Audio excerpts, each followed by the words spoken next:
In this video, I will show you how to install YouTube Kids to your smart TV. Like and subscribe for more helpful videos like this. So if you want to install the YouTube Kid application to your smart TV, this is what to do. Now bear in mind that this other YouTube here is different from YouTube Kids. This is the general YouTube application. So if you need a YouTube Kid strictly for kids content, this is what you can do. You come over to your app store on your smart TV. Once you come back to your app store, you're going to go to the search bar and type in the keyword YouTube Kids.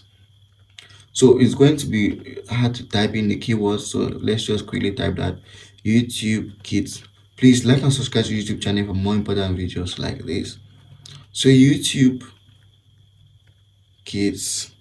Now YouTube Kids is a YouTube that has content targeted only for kids. So when I type in the keyword, you just have to come over here and click on go.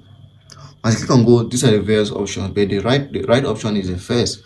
So just click on the first option, and then you're going to see the download button, and you can download it to your smart TV. It's a very easy process, and that's how to download YouTube Kids to your smart TV.